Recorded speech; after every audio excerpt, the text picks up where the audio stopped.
Salam damai sejahtera di dalam kasih Tuhan.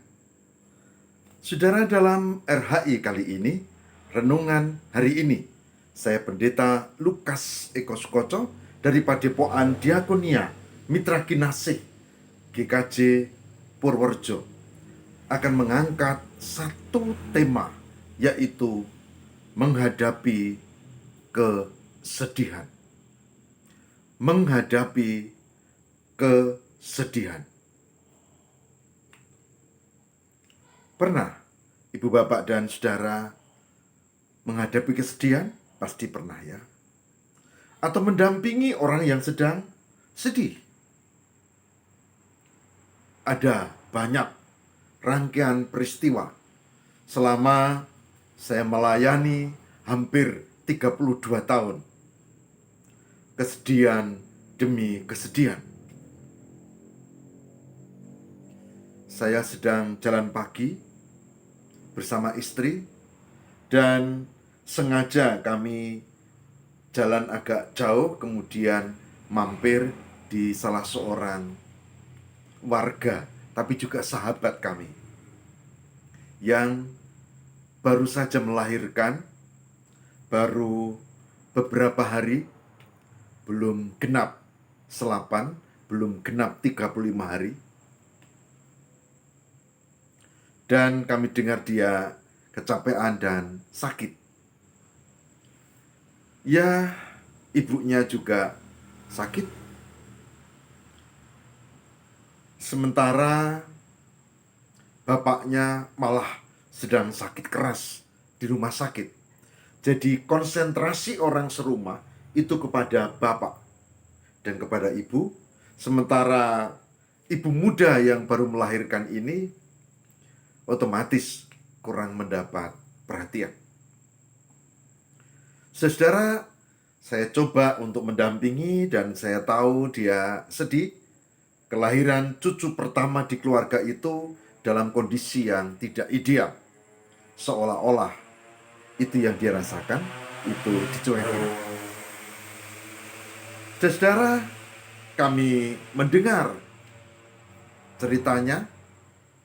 Saya tidak memberi tanggapan karena saya lihat dia memang ingin bercerita, bukan untuk sekedar dinasehati. Saya tidak beri nasihat apapun. Agak lama dia bercerita. Saya dan istri mendengarkan. Kemudian setelah selesai, saya berkata, "Bolehkah saya berdoa?" Dan dia mengatakan dengan senang hati, "Saya ingin didoakan." Lalu kami berdoa. Dan sebelum pulang, saya mengatakan singkat, jaga kesehatan, karena kelihatannya dia agak pucat. Saudara, tapi ternyata itu pertemuan terakhir. Karena beberapa saat ketika kami pulang, ada kejadian istimewa. Ayahnya yang di rumah sakit itu ternyata dibawa pulang sudah meninggal. Tidak ada yang berani memberitahu, tapi ketika sampai pintu rumah, dekat semua orang rame, dan dia tahu. Dan ketika dia sedang menjemput jenazah ayahnya itu sampai depan pintu, dadanya sakit dan dia tidak tahan, lalu tergeletak dan meninggal. Hari itu, dalam pengalaman hidupku sebagai pendeta, memakamkan 2 jenazah sekaligus di satu rumah. Satunya sahabat saya, satunya adalah sesepuh kami di Paguyuban Karawitan. Semua sedih. Saudaranya sedih, orang-orang terdekat sedih, suaminya sedih, dan kami juga sedih. Beberapa di antara kami menangis. Saya juga diam-diam ikut menangis. Sudah, kesedihan bisa datang kapanpun. Dan caranya macam-macam. Kesedihan adalah bagian dari hidup. Saya tidak percaya kalau ibu bapak tidak pernah merasakan kesedihan. Kesedihan bisa sedikit, bisa dalam, bisa Bisa soal kematian, bisa soal kehilangan, bisa soal cita-cita, bisa keinginan yang tidak berhasil, bisa macam-macam. Kesedihan bisa macam-macam. Dan itu real. Kita akan lihat di dalam Alkitab peristiwa kesedihan seperti itu yang dialami oleh Raja Daud. Kita membuka 2 Samuel 1. 2 Samuel 1 ayat yang ke-11 dan 12. 2 Samuel 1 ayat yang ke-11 dan 12. Yang begini firman-Nya. Lalu Daud memegang pakaiannya dan mengoyakkannya.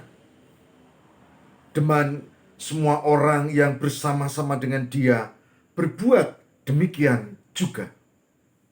Dan mereka meratap, menangis, dan berpuasa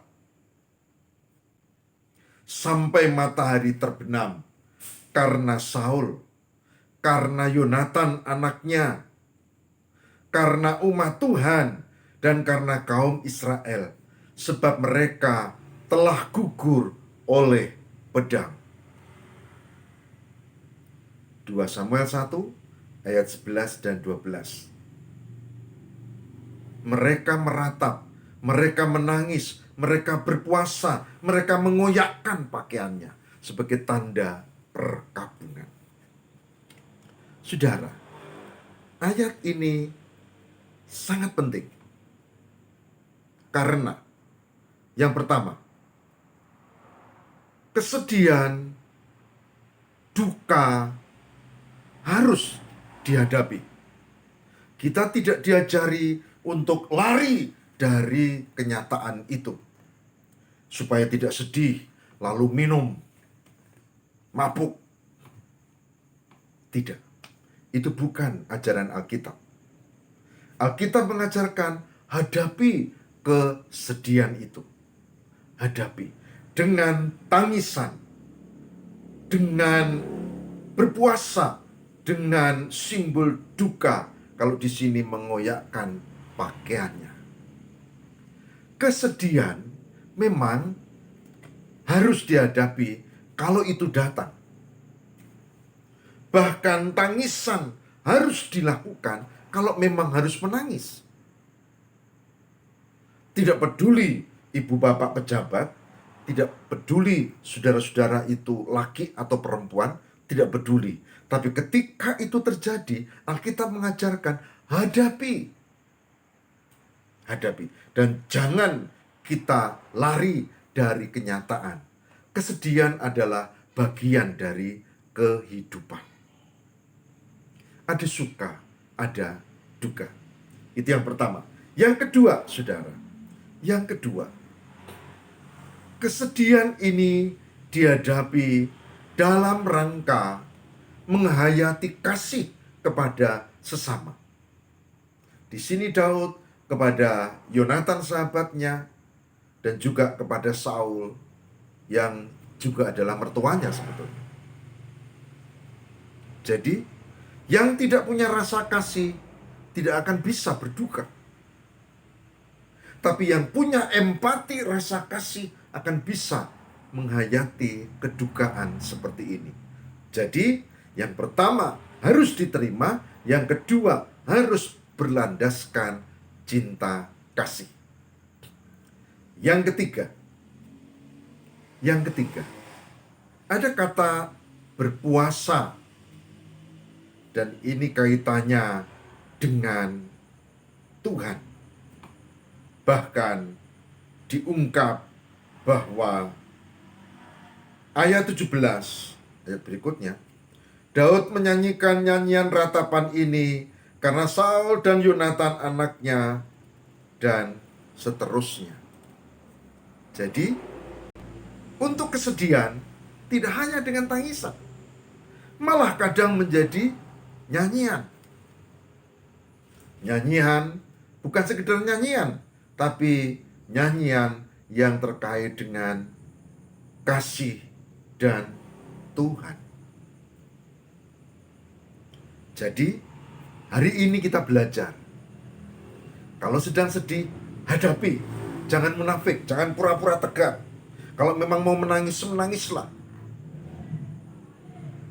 Yang kedua, kesedihan dihadapi karena cinta kasih. Kalau tidak punya, tidak mungkin. Temannya meninggal, syukur, biarin. Ya karena tidak punya cinta kasih. Tapi kalau punya cinta kasih, yang tadi saya ceritakan, saya tidak bisa makan. Bahkan sampai hari berikutnya, karena saya merasakan sedih. Yang ketiga tadi sudah diungkap. Kesedihan dihadapi tidak selalu, tidak hanya dengan tangisan, tapi bisa juga dengan nyanyian, dengan puasa, dengan doa, dan itu kaitannya mohon kekuatan Tuhan. Saudara-saudara, semoga ini menjadi catatan kita. Mungkin ada di antara saudara-saudara yang sekarang sedang sedih. Mungkin ada di antara saudara-saudara yang sekarang sedang berbeban berat, yang kecewa. Dan memang benar Alkitab mengatakan, terutama melalui Salomo, segala sesuatu ada masanya. Ada saatnya sukacita, ketawa terpingkal-pingkal. Ada saatnya kita sedih. Hadapi. Saudara, pada saat ini ada banyak tuntutan hidup yang susah. Ada banyak pergumulan dan kesulitan. Dan ada banyak orang yang bisa tersesat karena situasi dan kondisi. Tapi sebagai hambanya, saya mengatakan, hadapi dan minta kekuatan kepada Tuhan. Hadapi, karena Tuhan pasti akan menyertai kita. Saudaraku yang terkasih di dalam Tuhan, sebagai penutup, saya mau mengajak kita mencermati kesaksian pemazmur pada Mazmur 119 ayat 50. 119, Mazmur 119 ayat 50.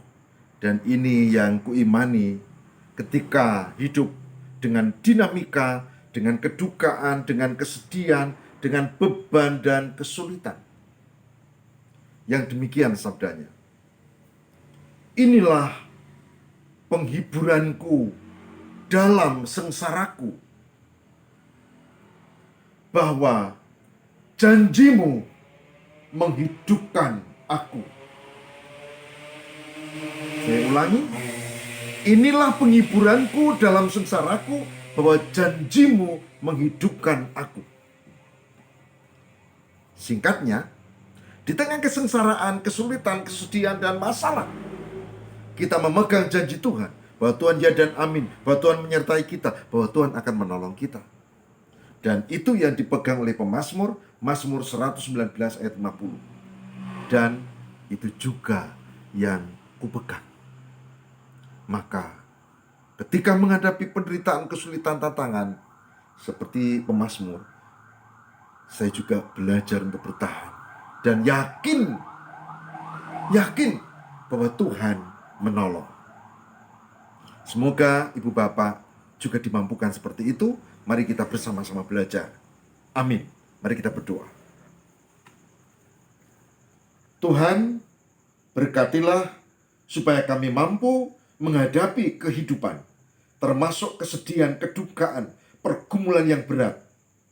Kalau memang harus menangis, menangis. Berdoa, berpuasa, berserah kepada Allah, dan kami memohon kekuatan Tuhan. Semoga yang mengikuti program ini, terutama yang sedang menghadapi kesedihan, kedukaan, dan masalah, angkat dan kuatkan ya Tuhan, supaya kami seperti kesaksian Alkitab dalam tema hari ini, kami berani menghadapi semua di dalam penyertaan Tuhan. Terima kasih ya Allah, kepadamu kami berserah. Haleluya. Amin.